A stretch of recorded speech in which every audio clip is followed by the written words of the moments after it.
नमस्कार and welcome you world affairs. मैं हूं प्रशांत धवन। नाउ रिसेंटली पूरी दुनिया की नजर थी शी जिनपिंग और जो बाइडेन के समिट पर। जी हां, यूएसए के प्रेसिडेंट और चाइना के प्रेसिडेंट का रिसेंटली समिट हुआ है सैन फ्रांसिस्को यूएसए में। नाउ ये समिट बहुत ज्यादा ऐतिहासिक इसलिए था क्योंकि शी जिनपिंग 6 साल में पहली बार यूएसए में गए और यूएस प्रेसिडेंट से मिले। नाउ इस विजिट से रिलेटेड अमेरिकन्स ने बहुत सारी मीम्स बनाई, कई वीडियोस बनाई गई। फॉर एग्जांपल कुछ आपके सामने है, इधर आप देख पाओगे ये मीम, ये ऑफ कोर्स एडिटेड है, मगर कई अमेरिकन्स ने ये वाली मीम शेयर करी। उसके अलावा एक सर्टन वीडियो है म्यूजिक के साथ, ये भी काफी पॉपुलर हुई है।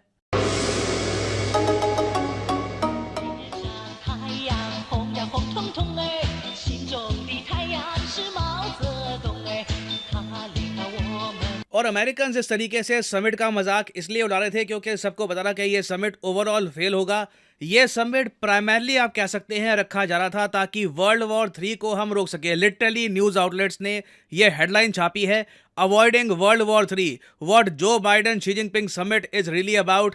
बट इन दी एंड ना, बाइडेन शी जिनपिंग ज्यादा ट्रस्ट बिल्ड नहीं कर पाए इस समिट के बाद। एक्चुअली सिचुएशन इतनी खराब हो गई कि जैसे ही समिट खत्म हुआ कुछ ही घंटों बाद बाइडेन मीडिया के सामने गए और फिर से कह दिया कि मेरे हिसाब से शी जिनपिंग एक डिक्टेटर है। ये जो क्लिप है मैं चाहता हूं ये आप देखें।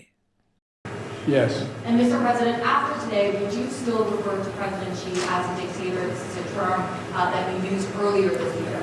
Well, look, he is. I mean, he's a dictator in the sense that he is a guy who runs a country that is a communist country that is based on a form of government totally different than ours. Anyway, we know. और जैसा ही Biden के मुंह से ये word निकले ना, dictator, China की तरफ से बहुत ही ज़रा स्ट्रांग प्रतिक्रिया आई है। वो लोग कह रहे हैं कि बाइडेन को ऐसा नहीं कहना चाहिए था समिट के ठीक बाद, जिससे आपने अभी अभी बात करी है, आप उसको कुछ ही घंटों बाद तानाशाह बुला दो। ये साफ बताता है कि दोनों कंट्रीज के रिलेशंस कितने खराब हो चुके हैं आज के समय। और इस वक्त इस समिट में जो भी बातचीत हुई थी, कुछ थोड़ी बहुत जो डेवलपमेंट हुई थी बाकी इश्यूज को लेकर, जैसे फेंटेनल का इशू है, कई और इश्यूज हैं, वो सब लोग इग्नोर कर रहे हैं। एक ही बात पे इस वक्त फोकस किया जा रहा है कि कैसे बाइडेन ने शी जिनपिंग को फिर से डिक्टेटर कह दिया मीटिंग के कुछ ही घंटों बाद। और अगर आपका यहाँ पर क्वेश्चन है कि ऐसी मीटिंग में क्या बात हो गई होगी कि बाइडेन को यह कहना पड़ा मीटिंग के बाद, वेल जहां तक मैं देख पा रहा हूँ मेन इशू यहाँ पे था ताइवान का। यूएसए की तरफ से ये बात बार बार रेस करी गई कि चाइना ताइवान पे अटैक ना करे। इवेंचुअल जो चाइना का मिलिट्री बिल्डअप हो रहा है, चाइना पीसफुल तरीके से बात करे ताइवान से, कुछ मिलिट्री कॉन्फ्रंटेशन ना हो जाए। बट लगता नहीं है कि शी जिनपिंग ने कहीं से भी कुछ एश्योरेंस दी है, इवन 1% भी इंडिकेशन दी है कि चाइना मिलिटरीली ताइवान पे अटैक नहीं करेगा। तो उसके रिस्पांस में हमने देखा है कि बाइडेन भी काफी गुस्सा हो गए और खुल के कह दिया कि शी जिनपिंग एक तानाशाह है। अब एक क्वेश्चन आप यहाँ पे मुझसे ये पूछ सकते हैं कि जब चाइना की जो पोजीशन है इतनी ज्यादा रिजिड है, जब चाइना कुछ फ्लेक्सिबिलिटी दिखाना नहीं चाहता, चाइना ये नहीं चाहता कि ताइवान के साथ इनका युद्ध ना हो, तो चाइना के प्रेसिडेंट यूएसए में गए ही क्यों थे? इनको पता था नहीं कि मीटिंग खराब हो जाएगी और बाइडेन इनको एक तानाशाह कह देंगे अपने देश में। वेल, बिल्कुल मेरे हिसाब से इनकी एंटिसिपेशन होगी। बट ऐसा नहीं है कि शी जिनपिंग सिर्फ जो बाइडेन से मिलने के लिए गए थे यूएसए में। रीजन शी जिनपिंग के यूएसए में जाने का ये था क्योंकि यूएसए होस्ट कर रहा है आज के समय एपेक समिट। जी हाँ, एपेक समिट। एपेक देखिए एक बहुत ही इंपॉर्टेंट ग्रुप है और एपेक की फुल फॉर्म है एशिया पैसिफिक इकोनॉमिक कोऑपरेशन। यहाँ पे आप देख पाएंगे ये है एपेक की फुल फॉर्म। अब यहाँ पे आप कह सकते हैं wait, Asia Pacific economic cooperation, Indo Pacific कहाँ पे है, आईपैक कहाँ पे है? वेल देखिए, ये एक पुराना ग्रुप बना हुआ है 1980s के टाइम का, तो इसका नाम चेंज किया नहीं है। आज भी इसको एशिया पैसिफिक इकोनॉमिक कॉरिडोर कहा जाता है। और रिसेंटली एंथनी ब्लिंकन जो यूएसए के सेक्रेटरी ऑफ स्टेट हैं, उन्होंने नंबर्स में बताई इस ग्रुप की importance. APEC's 21 member economies now represent 40% of the world's population. They generate half of global trade. They produce 60% of the world's goods and services. Here in the United States, APEC members have invested $1.7 trillion in our economy, and that supports 2.3 million American jobs.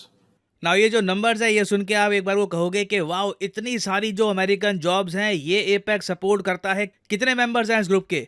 Well, इस group में total 21 members हैं जिनकी list आपके सामने है। Important देश यहाँ पे आपको मिलेंगे Australia, Indonesia, Japan, south Korea, Malaysia, Mexico, New Zealand, उसके अलावा रशिया भी इसका मेंबर है। जी हाँ, रशिया भी एपेक का मेंबर है। इवन दो व्लादिमीर पुतिन ये यूएस गए नहीं है समिट के लिए, but Russia still a member of APEC. China इसका मेंबर है, यूएसए इसका मेंबर है। तो इसलिए देखिए ये ग्रुप बहुत ही ज़्यादा स्ट्रांग है इकोनॉमिकली। हालांकि मैं ये कहूँगा कि आज के समय इसकी जो इंपॉर्टेंस है काफ़ी कम हो चुकी है। यूएस ज़्यादातर इंडो पैसिफिक की तरफ देख रहा है rather than Asia Pacific, but still एक पुराना समिट है, एक पुराना ग्रुप है। तो शी जिनपिंग इसको अटेंड करने के लिए यूएसए गए। नाउ मैं यहाँ पर वैसे ये ऐड करना चाहूंगा, आप एक बार इमेजिन करके देखो कि शी जिनपिंग एक बार यूएस चले गए मगर इंडिया नहीं गए। इंडिया ने बॉर्डर पे चाइना को इतना ज़्यादा स्ट्रॉन्ग रिस्पॉन्स दिया है, मिलिट्री बिल्डअप इंडिया की तरफ से भी इतना स्ट्रॉन्ग रहा है, और बहुत सारी चाइनीज कंपनीज की इन्वेस्टमेंट्स हमने ब्लॉक कर रखी हैं कि शी जिनपिंग ने इंडिया में हुआ जो G20 समिट था ये भी अटेंड नहीं किया था, जबकि एपेक समिट को अटेंड करने के लिए ये चले गए यूएसए में। अब यहाँ पे आपका एक क्वेश्चन ये आ सकता है कि ये बहुत ही एक इंटरेस्टिंग ग्रुप है एपेक, इसके हेडक्वार्टर्स कहाँ पे हैं? हेडक्वार्टर्स है सिंगापुर में। और अगला क्वेश्चन ऑब्वियसली एक ये आएगा कि इस ग्रुप में रशिया को ले लिया, चाइना को ले लिया इन लोगों ने, मगर इंडिया को ऐड क्यों नहीं किया? वेल देखो, रशिया को इस ग्रुप में ऐड किया था एक काफी डिफरेंट टाइम में। रशिया 1998 में इस ग्रुप में ऐड हो गया था। इंडिया 1991 1992 से कोशिश कर रहा है कि इस ग्रुप में इंडिया को ऐड कर लिया जाए, बट चाइना और कुछ और कंट्रीज हमेशा इंडिया की मेंबरशिप को ब्लॉक कर देते थे। आज के समय कुछ और कंट्रीज की जो रिस्ट्रिक्शन है ये काफी कम हो चुकी है। सिर्फ चाइना ही अकेला कंट्री बचा है जो इंडिया की मेंबरशिप एपेक में ब्लॉक करके बैठा है। तो इसी वजह से इंडिया इस ग्रुप का मेंबर है नहीं, ऑल्दो हम लोग इस ग्रुप का मेंबर बनना चाहते हैं ना। मुझे यहाँ पर एक बात अपनी थोड़ी सी करेक्ट करनी पड़ेगी। 2014 से आप देखोगे ना तो इंडिया ने ज्यादा इंटरेस्ट नहीं दिखाया है एपेक को ज्वाइन करने में। और यहाँ पे मैं आपसे एक क्वेश्चन भी पूछना चाहूंगा, आपके हिसाब से अब 2023 में जब हम इंडो पैसिफिक को इतना प्रमोट कर रहे हैं, क्या आपका मानना यह है कि इंडिया को आज भी एपेक को ज्वाइन करने की कोशिश करनी चाहिए, एक ऐसा ग्रुप जिसकी जो फुल फॉर्म है वही एशिया पैसिफिक है?